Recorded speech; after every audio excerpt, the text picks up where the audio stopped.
We are live.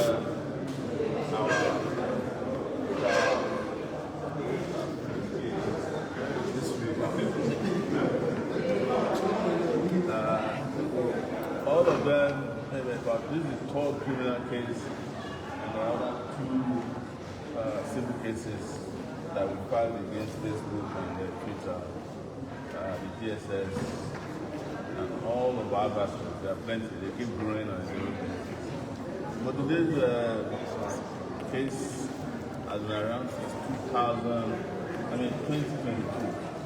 It was a case filed by Ned Nwoko, the content creator senator, who claimed that Sahara reporters and myself defamed him.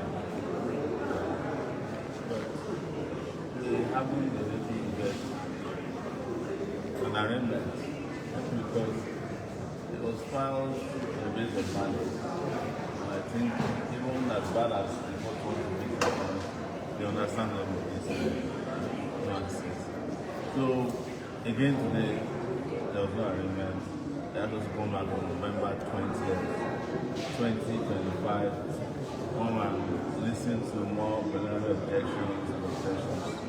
But that's not the issue. We don't have problem with it. I just want people to know that don't be worried for me. This is what we are designed to do. We are here to fight against oppression.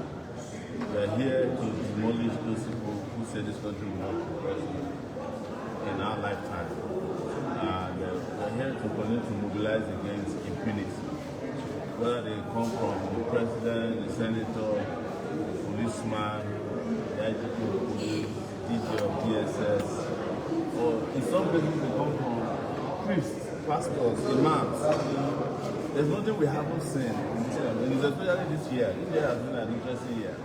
And I predicted it in January when they sent me a letter to appear before the police at the FIT. That this is going to be an interesting year. So we're trudging on, no doubt about that.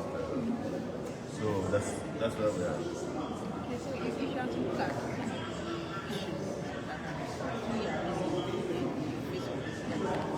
and then pending cases, why don't always what would you say is a systemic issue? A lot of people didn't know me until very recently. In fact, I was doing an interview with foreign journalist last week. It was Radio Just Aware. And she said, what's the problem with you? And when I said, I've been fighting government in 1989, he said, wow, I was born in 1995. So, and you're still fighting. So, I think what happens is that the moment you have an uncompromising position against oppression, against corruption, impunity, and everything that is wrong with governance in Nigeria, they throw everything at you. Right, sir. They don't do that, yes, they don't do that to other people who don't challenge authority. They might respond to others in press statements. They don't respond to me, they lob grenades at me, And you know that there was a time I was shot by a police officer in this country. There was a time my nose was broken, my brother killed. And by the way, I use this opportunity to talk about my brother's case. They called us last week, the police in those states, that they finally want to try the killers of my brother. And asked us to come to court. We dispatched a family member there. They said, there's a promotion exam for judges. They postponed it again. They confessed to my brother that one of the guys they claim was one of his has died in detention. So, if the person that died in detention is not there, how do you successfully try the other two? But I can guarantee you that the reason they did that is because they've seen that the high profile things they are doing against you is going to attract scrutiny over every other thing. Because I'm speaking about it consistently. So that's the nature of it. So what you are saying is as a result of our refusal to give up on Nigeria. And a lot of people say, and you might want to agree with them sometimes, that, is Nigeria worth dying for? Well, the truth today is that if you don't die for Nigeria, Nigeria will kill you. So you better choose, how to die.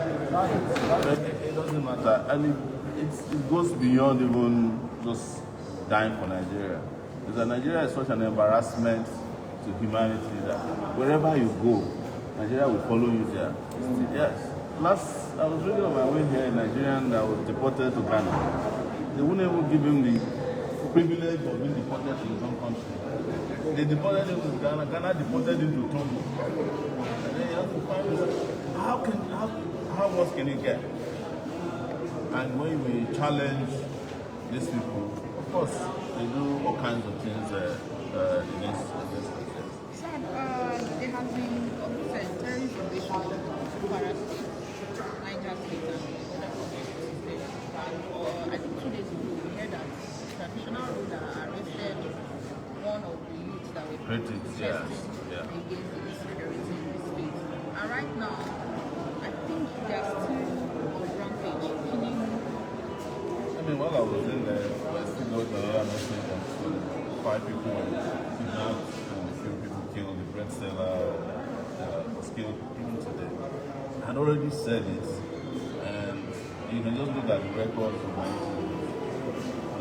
Nigeria has failed to the point that the leaders of Nigeria are happy that there's more and more territory taken by terrorists and bandits, so that they don't have to govern. It is the best excuse you can have to say, I would have done a rule, but terrorists are taking over the place. But the question you should ask yourself is, what is the definition of terrorism? And if you look at the definition of terrorism very well, it is the Nigerian government that's actually a terrorist organization. If you doubt me, go and ask the judge in Canada who ruled that the APC and PDP are terrorist organizations, including Nigerian police, was ruled as a terrorist organization. So, what else can I tell you? Sir, Obasanjo represents Nigeria's population growth is not happening by the year 2050. That Boko Haram will shall swing. Do you stand on this position? Obasanjo has no leg to stand on when we talk about population. How many kids does Obasanjo have? He has a kid almost the size of a city. But that's not the issue. The issue is that population is not a barrier if the country is well governed, if there are leaders who know what they're doing. The most, prosperous countries today are the countries that have the highest population, China, India. But it will be a problem. What you should have said is that if you have a huge population that are not educated, that are not taken care of, Boko Haram will have one.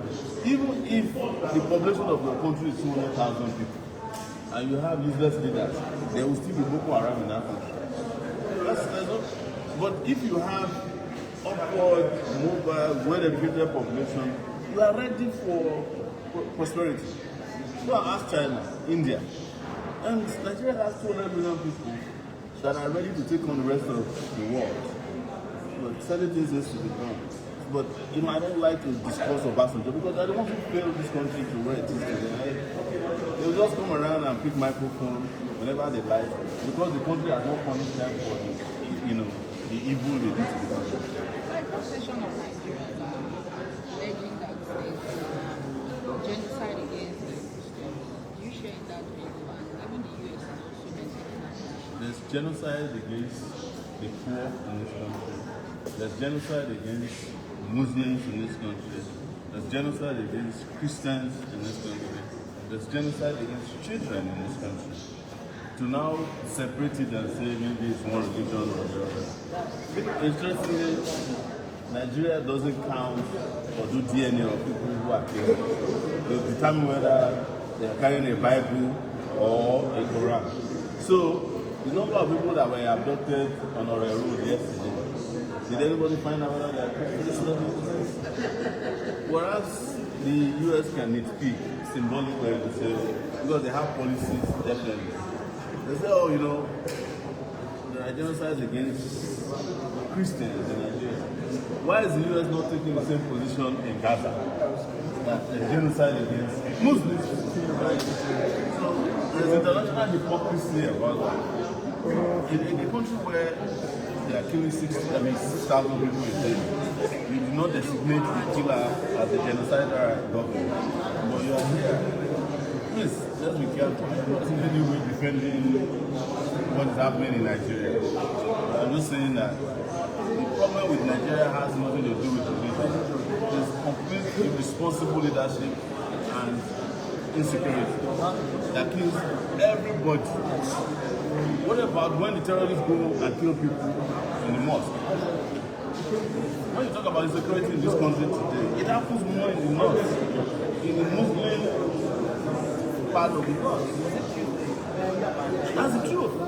That's why they go to mosque. I think they killed about 35 people in a mosque in Gaza. And the people who killed them were not Christians. They're probably people who identify as Muslims. So, but the truth is that we like to water down the responsibility of our leaders. Right? This gives them an alibi. Okay, and then the US will come with a policy to say we want to protect Christians. Let's bring a big boat and take all the Christians out. Let's see if nobody will get killed again.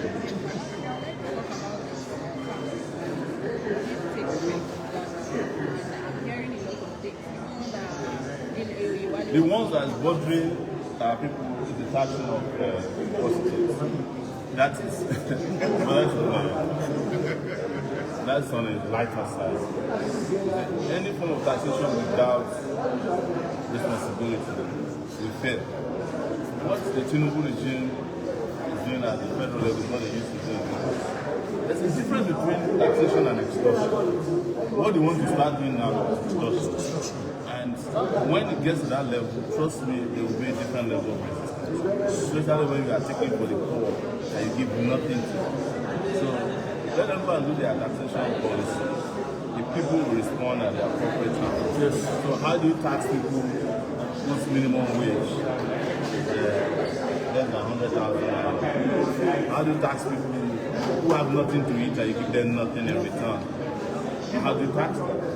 So people must understand that taxation is not just anyhow issue. But I'm sure they'll learn when it gets to that point. Yes. Thank you.